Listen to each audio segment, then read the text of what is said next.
since fx is continuous on closed interval ab and x being a polynomial function is everywhere continuous, therefore phi x being the sum of two continuous function fx and x is continuous on closed interval ab।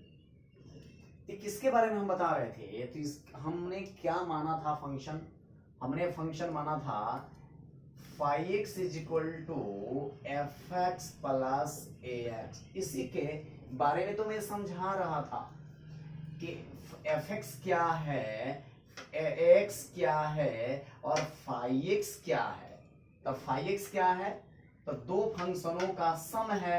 लिखा है कि phi x being the sum of two continuous function f x and x is continuous on closed interval A b. अब सुनिए, एक बार आपने क्या देखा first में कि सारी जगह कंटिन्यूअस कंटिन्यूअस से ही भरा हुआ है, कंटिन्यूअस वर्ड बार बार आ रहा है। अब सेकंड में आइए, सेकंड में एस एकदम बिल्कुल ऐसा ही देखिएगा, एस एफ एक्स इज, इसके बारे में बताया जा रहा है कि as f x is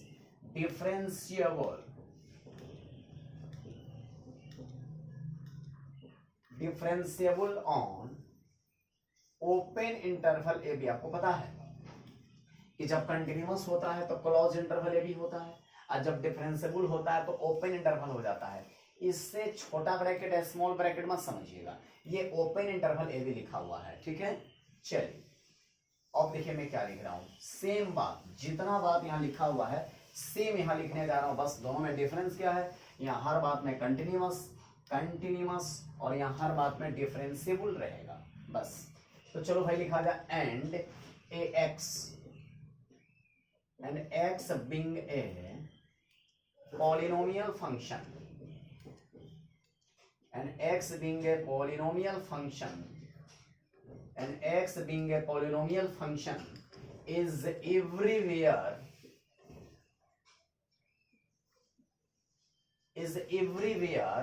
differentiable,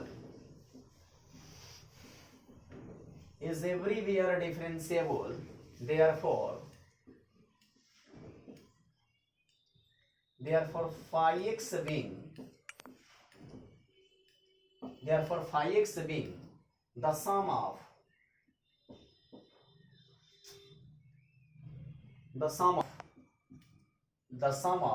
two differentiable. देखिए जहां जहां यहां कंटिन्यूअस है ना, हम उसके जगह पर डिफरेंशिएबल वर्ड लगाते जा रहे हैं। The sum of two differentiable, हाँ sum of two continuous function लिखा है तो हम क्या लिखें, the sum of two differentiable function, the sum of two differentiable function f x and a x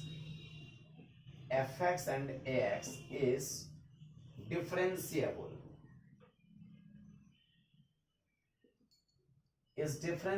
on open interval A b. क्या आपने देखा कि मैंने बताया कि since fx is continuous on closed interval ab and x being a polynomial function is everywhere continuous, therefore phi x being, इसके बारे में बता रहा है, therefore phi x being the sum of two continuous function fx and ax is continuous on closed interval ab। आपको पता है कि ऊपर में मैंने स्टेटमेंट में मैंने लिखवाया था कि it is continuous, it is differentiable, यानी दो वर्ड आया था वहां पर, एक बार कंटिन्यूअस क्लोज इंटरवल ए बी, एक बार डिफरेंशिएबल ओपन इंटरवल ए बी। तो यहाँ भी दोनों का जवाब दिया जा रहा है। एक देखिए यहाँ पर रोमन का लिखा हुआ है नंबर 1 नंबर 2। एक में क्या देख रहे हैं कि बताया गया है कि एफ एक्स जो होता है कंटिन्यूअस होता है, एक्स जो होता है वो भी कंटिन्यूअस होता है, और दोनों का सम भी जो होता है वो कंटिन्यूअस होता है। एक बार क्या बताया गया है कि एक्स एफ एक्स जो होता है एफ एक्स वो डिफरेंशिएबल होता है, और जब डिफरेंशिएबल होता है तो ओपन इंटरवल ए बी होता है। फिर बताया गया है कि एक्स क्या है, पॉलिनोमियल फंक्शन है, जो ओ भी क्या होता है, डिफरेंशिएबल होता है, और दोनों का सम क्या है, देखिए दोनों का सम भी क्या बताया गया है कि लिखा है कि two differentiable function f x and x is differentiable. क्या बताया गया है कि दोनों का सम भी डिफरेंशिएबल होता है, और जब डिफरेंशिएबल होता है तो ओपन इंटरवल ए बी चलता है। अब इसके बाद हम लिखने वाले क्या है वो सीखना है। अब हम लोग पैराग्राफ चेंज करके लिखते हैं 10, लिखते हैं 10 all the theory conditions of Rolle's theorem. Thus, all the three conditions of Rolle's theorem. Thus, all the three conditions of Rolle's theorem are satisfied. देखिएगा इधर, क्या पता आपको दिख रहा है कि नहीं थोड़ा. Thus, all the three conditions of Rolle's theorem are satisfied if are satisfied. Thus, all the three conditions of Rolle's theorem are satisfied. Closed interval AB. Closed interval AB. इसके बाद आपको लिखना है, क्लोज इंटरवल AB के बाद आपको लिखना है, so there must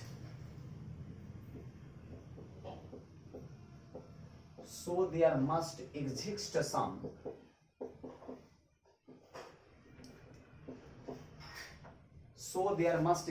some C belongs to open interval AB such that f dash C is equal to 0. यानी लिखना है f dash C is equal to क्या 0, या f dash या phi dash C is equal to 0 भी लिख सकते हैं. ये बात समझना है कि मैंने इतना बात क्या लिख दिया, वो तो समझ में आ गया कि रोमन का नंबर 1 था, वो खाली बताया गया है कि fx क्या है तो कंटिन्यूअस है, ax क्या है कि कंटिन्यूअस है, दोनों का सम phi x क्या है कंटिन्यूअस है.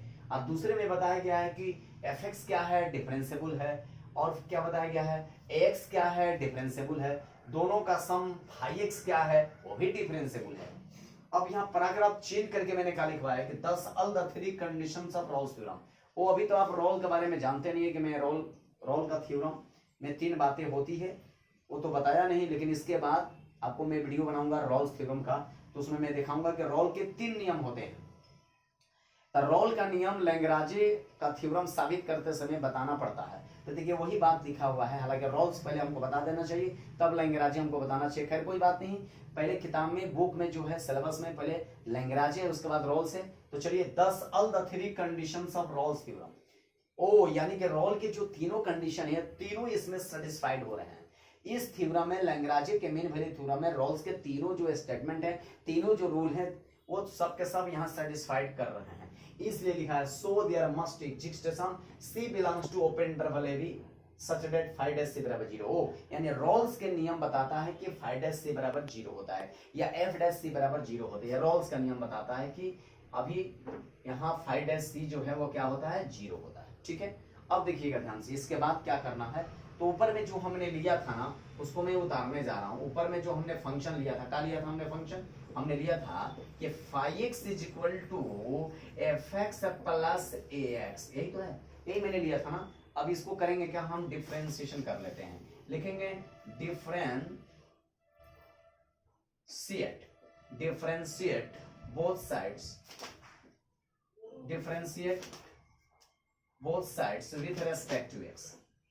हम जा रहे हैं इसको दोनों तरफ डिफरेंशिएट करने के लिए जा रहे हैं. x के रेस्पेक्ट में इसका हम करेंगे डिफरेंशिएट. किसका करेंगे कि जो फंक्शन हमने ऊपर में लिया था phi x is equal to fx plus ax, उसका हम डिफरेंशिएट करने जा रहे हैं. तो डिफरेंशिएट करेंगे तो सबको पता है कि phi x का डिफरेंशिएट हो जाता है phi dash x, और आपको पता है कि fx का डिफरेंशिएट होता है f dash x, और ax का डिफरेंशिएट होता है a होता है. चलिए अब ये सब क्या है, जो भी मैं मिटा रहा हूं ये चीजें, ये सब लैंग्वेज था, ये लैंग्वेज लिखा हुआ है. क्या है रोल्स थ्योरम में ये बातें बताया गया है कि phi dash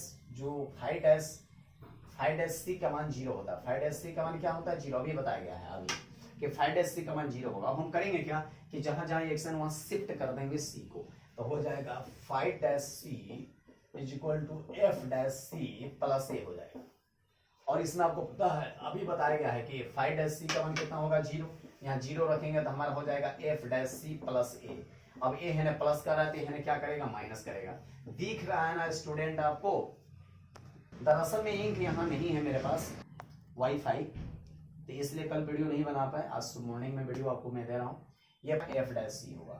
अब a का मान आपको पता है ना कि क्या था वहां इक्वेशन फर्स्ट, हाँ तो ये था, माइनस लगा के था F B minus F A upon B minus A था, ऐसे कर लीजिए, बराबर में एफ डैश सी लिख लीजिए।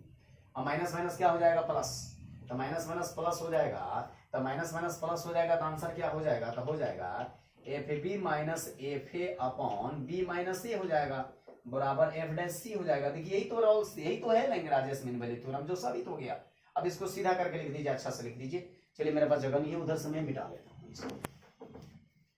अगर आप सोच रहे हैं सर इतना समय लगा रहे, बहुत लगता है समय बेटा, समय तो लगेगा ही। चलिए एफ डैश सी बराबर आपका थ्योरम हो गया F B minus F A upon B minus A, ये साबित हो गया। इसी को कहते हैं LMVT। थैंक यू बच्चों, थैंक यू। देखते रहिए इसको, समझिए, 2-4 बार वीडियो लगातार देखिए, सारी बातों को समझने का प्रयास करिए। थैंक यू, फिर मिलता हूं मैं क्लास में। चलिए।